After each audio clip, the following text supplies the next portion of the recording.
Assalamualaikum warahmatullahi wabarakatuh.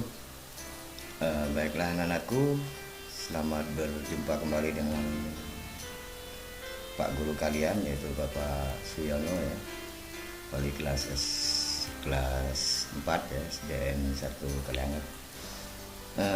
Mari kita awali pagi hari ini dengan mengucapkan doa kepada Allah Subhanahu wa taala. Mudah-mudahan apa yang kita kerjakan, aktivitas kita seharian hari ini mendapatkan barokah dari Allah Subhanahu wa taala. Apapun yang Pak Guru sampaikan, apapun yang Pak Guru lakukan, inovasi dan lain sebagainya, itu semata-mata demi kebaikan kalian semua. Tetap semangat ya anakku, meskipun harus belajar dari rumah. Melanjutkan pembelajaran yang kemarin di tema 3 ya, subtema 2 di pembelajaran 2. Hari ini kita akan melanjutkan di pembelajaran yang ketiga ya. Nah, sebelumnya kita telah belajar tentang keragaman hewan yang ada di Indonesia sekarang. Nah, kita tingkatkan kesehatan kita dengan berolahraga, lompat seperti kata yuk. Kata di ini apa ini namanya? Nah, ini namanya balon percakapan ya, seperti sudah sering Pak Guru jelaskan ya, balon percakapan. Nah, karena ini olahraga, kita lihat di buku tema itu kalian ya, di buku temanya kita lihat di buku temanya di halaman berapa? Tidak kelihatan Pak Guru ini ya. Ya sudah dilihat di buku tema itu di pembelajaran yang ketiga ya. Nah, kita terus ke bawah ini. Nah, ada gambarnya kata ini. Nah, ini hanya kalian baca saja ya. Tidak ada tugas di sini. Ini materi ya yang perlu kalian ketahui ya. Kata itu memiliki kaki-kaki yang panjang dan kuat. Hewan ini dikenal sebagai pelompat yang ulung. Kemudian jenis kata yang tertentu ya, jenis kata yang tertentu bisa melompat hingga sejauh 20 kali panjang tubuhnya. Jadi kata-kata tertentu itu bisa melompat sepanjang 20 kali ya, sejauh 20 kali dari panjang tubuhnya. Kemudian di halaman berikutnya ya, ini sudah masuk di olahraga. Jadi karena seperti yang Pak Guru bilang, olahraga sudah ada mata pelajaran khusus untuk olahraga ya. Nah, baiklah anakku, lanjut ya. Ini hanya penjelasan dari buku ya. Jadi biar kalian tidak bosan, penjelasan dari buku, biar tidak tanya lagi tugasnya halaman berapa. Ini halaman 64 ya.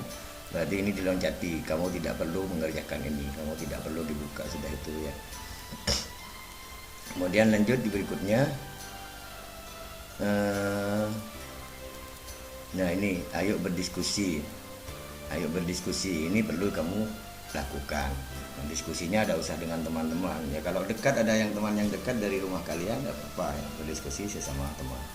Nah, coba ini rumah Edo banyak ditumbuhi beraneka ragam pohon, banyak serangga dan burung yang berdatangan ya. Hari ini Edo menuju halaman untuk mengamati burung. Suatu hari ketika Edo sedang asik melihat burung-burung tersebut, tiba-tiba Edo dikagetkan oleh suara seekor burung yang terjatuh tidak jauh dari pohon. Edo menghampirinya. Ternyata burung itu adalah burung merpati yang mengalami luka pada sayapnya. Edo menduga burung merpati itu terkena tembakan pemburu. Edo merawatnya dengan kasih sayang. Sambil merawat, Edo mengamati bagian-bagian tubuh burung yang terluka. Kemudian di sini perintahnya yang perlu kalian kerjakan adalah bantulah Edo menuliskan bagian-bagian tubuh burung yang burung-burung merpati itu dan lengkapi tabel di bawah ini. Tabel ya. Ingat tabel, ini bukan tabel gambar ya. Yang mana yang tabel? Nah, ini tabel namanya ya. Dari ini. Nah, ini semua ini tabel. Nah, yang ini kolom 1, kolom 2, kolom 3 dan seterusnya. Ini kolom juga. Yang perlu kalian isi adalah fungsinya. Di sini nomor 1 paruh, yang mana yang paruh di atas itu ada. Nah, ini paruh. Gandeng motor cocok dan seterusnya ya. ikuti apa perintah yang di atas itu olahraga. Kalau yang mencaci langsung, tugas pertamanya adalah yang halaman 66 ya. Oke, baik, lanjut anakku. Ayo mengamati. Nah, ayo mengamati di sini ya, tentang apa ini? Nah, ada gambar di sini. Nah, amati hewan laba-laba dan serangga. Jika sulit menemukannya, kamu dapat menggunakan gambar atau video.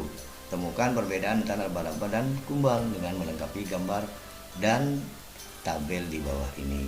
Tabel juga contoh lain di sini ya. Nah, ini agak lebih lengkap. Yang ini laba-laba, yang ini kumbang. Kemudian di bawahnya ada tabel itu. Ini tabel ya, tabel dari ini ke sini tabel. Ya. Namanya tabel. Diingat ya. Untuk apa ini anak-anak? Tabel ya.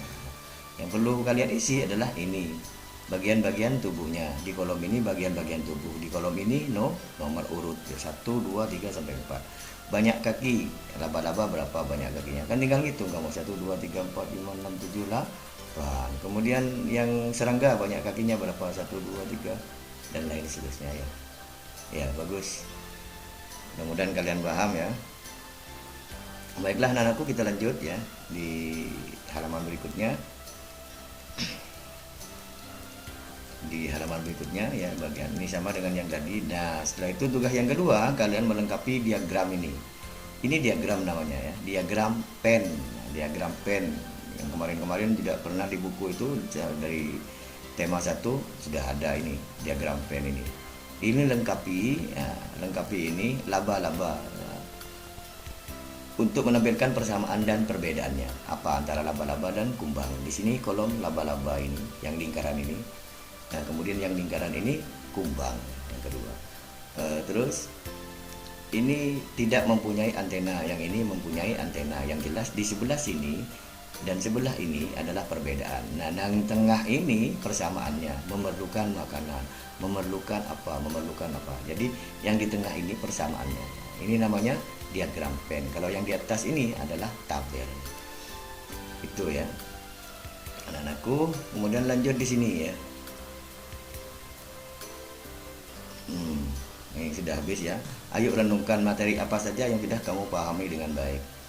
Kemudian materi apa saja yang belum kamu pahami. Nah, yang kurang paham kalian tanyakan saja ke Pak Guru melalui WA Pak Guru. Itu saja mungkin ya yang bisa Pak Guru sampaikan. Waktunya sangat singkat. Mudah-mudahan kalian paham. Yang perlu kalian tanamkan di pemahaman pembelajaran hari ini adalah jangan pernah jahat atau zalim kepada makhluk Allah Subhanahu wa taala, termasuk hewan seperti kumbang dan laba-laba itu. Kemudian jangan pernah bertanya untuk apa Tuhan menciptakan makhluk yang selain manusia, seperti nyamuk misalnya ya. Nyamuk apa sih fungsinya? Nyamuk hanya menyedot darah manusia, bikin penyakit dan sebagainya. Jika kita renungkan, tidak akan ada yang Allah ciptakan itu sia-sia. Semuanya akan membawa manfaat bagi kita manusia dan juga makhluk-makhluk yang lain. Nah, contohnya kok nyamuk bisa ada manfaat Pak? Seperti apa? Contohnya, contoh kecil saja Pak Guru contohkan.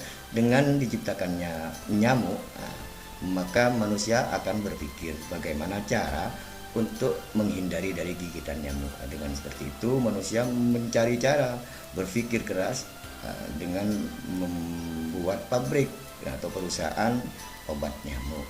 Dengan pabrik dan perusahaan obat nyamuk saja berapa ribu pekerja yang dipekerjakan di sana, dan berapa mahasiswa, berapa bupati yang